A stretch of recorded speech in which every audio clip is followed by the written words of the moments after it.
हूं, यदि आप में से वो लोग जो अभी कोई लोन लेने जा रहे हैं, लोन लेने की सोच रहे हैं, या जिन लोगों ने ऑलरेडी कोई भी लोन लिया हुआ है, आज ही तुरंत बैंक जाएं और बैंक से 4 पेपर ले लें। अगर लोन नहीं लिया है तो सबसे पहले 4 पेपर इकट्ठे कर लें, और अगर लोन ले लिया है तो भी कोई दिक्कत नहीं है, आज ही जाकर के चारों पेपर इकट्ठा करें। सबसे पहला, आपके पास एक पूरा स्टेटमेंट होना चाहिए, आपका लोन कब से शुरू हो रहा है, इंस्टॉलमेंट कब से पे करनी है और कब तक पे करनी है। इसको लोन शेड्यूल बोला जाता है। कई लोगों के साथ ऐसी चीटिंग की जा रही है, पैसा बैंक में नहीं आया, पैसा अकाउंट में नहीं आया, पैसा कंपनी को नहीं गया और उनकी इंस्टॉलमेंट शुरू कर दी गई, 2-2 3-3 महीना डिले कर दिया गया। तो आपको पता होना चाहिए, जब तक आपके अकाउंट में पैसा नहीं आता है तब तक बैंक इंस्टॉलमेंट नहीं लगा सकता। और उस महीने, जिस महीने आपके पैसा है, उस महीने की भी इंस्टॉलमेंट नहीं लगती है, इंस्टॉलमेंट अगले महीने से शुरू होती है। यदि मान लीजिए आपका 10 तारीख को पैसा आपके अकाउंट में आ जाता है और आपकी इंस्टॉलमेंट की डेट 7 तारीख है, तो ऐसा नहीं होगा 7 तारीख को इंस्टॉलमेंट लगा दी और 10 तारीख को पैसा आएगा, नहीं। अगर 10 तारीख को पैसा आया है तो अगले महीने की 7 तारीख को इंस्टॉलमेंट लगेगी। तो आप इंस्टॉलमेंट का जो आपका शेड्यूल है, लोन रीपेमेंट शेड्यूल है, वो पेपर जरूर आपके पास होना चाहिए। दूसरी चीज, आरबीआई की गाइडलाइंस भी है और ये आपका अधिकार भी है, कंज्यूमर के नाते आपका लोन इंश्योर्ड होना चाहिए, और जितना टेन्योर है उतने टेन्योर का लोन इंश्योर होना चाहिए, और आपका इंश्योरेंस कंप्लीट इंश्योरेंस होना चाहिए। केवल क्रिटिकल इलनेस या एक्सीडेंटल इंश्योरेंस डाल देना ये ठीक नहीं है। तो आप पता करिए आपका लोन इंश्योर्ड है कि नहीं है। अगर इंश्योर्ड है तो इंश्योरेंस की पॉलिसी के पेपर आपके पास होने चाहिए और उसमें कंप्लीट इंश्योरेंस लिखा होना चाहिए। उसका प्रीमियम अगर आप चाहें तो आप अलग से भी पूछ सकते हैं उनसे कि मेरा कितना प्रीमियम, क्योंकि वो इंस्टॉलमेंट में ऐड कर दिया जाता है, आप अलग से पूछ सकते हैं मेरा कितना प्रीमियम जाने वाला है। और जनरली वो प्रीमियम क्योंकि इंस्टॉलमेंट में ऐड होता है तो हमें पता नहीं चलता है। और जितने टेन्योर का लोन होगा उतने ही टेन्योर का इंश्योरेंस होना चाहिए। और कई केसेस में पता चला, घर का लोन लिया, इंश्योरेंस कर दिया घर का, बताया नहीं व्यक्ति को। तो ये भी चेक करिए कि इंश्योरेंस घर का किया गया है, व्यक्ति का किया गया है। तो अगर घर डैमेज हो गया, कोई तूफान आ गया, भूकंप आ गया, कुछ हो गया, तो बैंक को पैसा मिल जाएगा।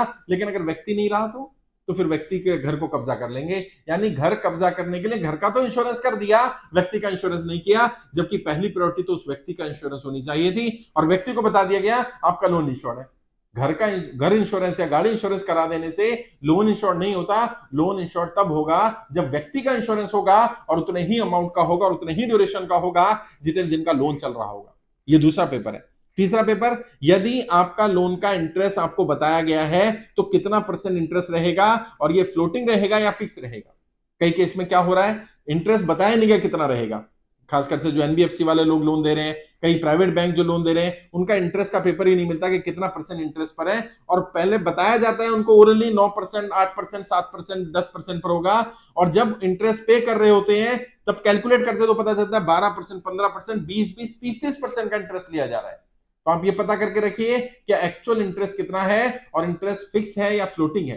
फिक्स में आपका अगर सरकार रेपो रेट कम कर दे या ज्यादा कर दे तो उसमें इंटरेस्ट पे कोई फर्क नहीं पड़ता है, आपकी ईएमआई फिक्स रहती है। लेकिन अगर फ्लोटिंग है तो कम या ज्यादा हो सकता है। लेकिन ये भी पता कर लीजिए कितना कम या ज्यादा होगा, रेपो रेट कितनी कम होने पर कितना हो जाएगा, कितना ज्यादा होने पर कितना ज्यादा हो जाएगा। लोगों के साथ ऐसा फ्रॉड हुआ है कि 10-10 इंस्टॉलमेंट बढ़ा दी गई।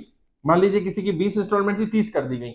एक केस में तो मैंने बताया था 250 इंस्टॉलमेंट थी, 500 लगभग कर दी गई इंस्टॉलमेंट, डबल कर दी गई इंस्टॉलमेंट। भाई कितना रेट ऑफ इंटरेस्ट बढ़ा लिया, कितना रेपो रेट बैंक ने बढ़ा दिया, कितना ऐसा दिक्कत आ गई कि एकदम से उसकी इंस्टॉलमेंट को इतना गुना कर दिया गया।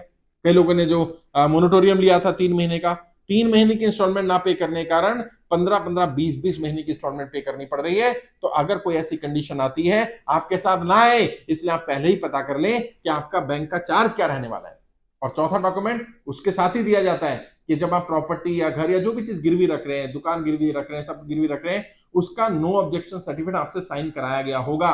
तो साइन कराते समय वैल्यू भी लगवाई गई होगी, आप वैल्यू देख लें कितनी वैल्यू लगवाई गई है, वैल्यू है कि नहीं है, और उस वैल्यू को आप अपडेट करें। रेगुलरली चेक करते रहें कि हर 2 साल 5 साल बाद आपकी मार्केट की प्रॉपर्टी की वैल्यू कितनी है, और वो बैंक को भी अपडेट करते रहें ताकि आपको पता रहे आपकी प्रॉपर्टी की वैल्यू इतनी है।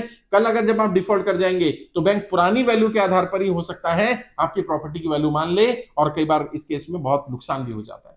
अपनी तरफ से कोशिश करनी है, बैंक से सारे डॉक्यूमेंट चेक करें, बैंक ने वैल्यू लगवाई कि नहीं लगवाई, वैल्यू लगवाई तो किस वैल्यू से लगवाई, कितनी वैल्यू लगवाई, और आप अपने स्तर पर भी वैल्यू लगवा सकते हैं ताकि आपको पता रहे आपके साथ कोई चीटिंग नहीं हो रही है, कोई गलत काम नहीं हो रहा है। और भी छोटी छोटी चीजें, जैसे अगर आपको प्री क्लोजर करना पड़ जाता है तो बैंक से पहले पता कर लें प्री क्लोजर का ऑप्शन रहेगा कि नहीं रहेगा। ओटीएस स्कीम में जाना है तो वन टाइम सेटलमेंट रहेगा कि नहीं रहेगा। ये बैंक से पहले ही ये जानकारी लेकर के रखेंगे तो आपको काफी लाभ हो जाएगा। बहुत सारे लोगों के साथ जब व्यक्ति एक्सपायर कर जाता है तब पता चलता है इन सब चीजों के बारे में, और तब तक कुछ बचता नहीं है। तो जब लोन लेने जा रहे हैं तब ये बातें पता कर लें, और जब लोन अगर ले चुके हैं तब भी बैंक से जाकर के डॉक्यूमेंट ले सकते हैं। अगर लोन लेने जा रहे हैं और इंश्योरेंस गलत कर दिया गया है तो उसमें भी आपके पास 15 दिन का समय होता है, आप पॉलिसी चेंज करवा सकते हैं। आप जो गाइडलाइंस है उनके गाइडलाइंस के हिसाब से पॉलिसी में अपने हिसाब से फेरबदल करवा सकते हैं।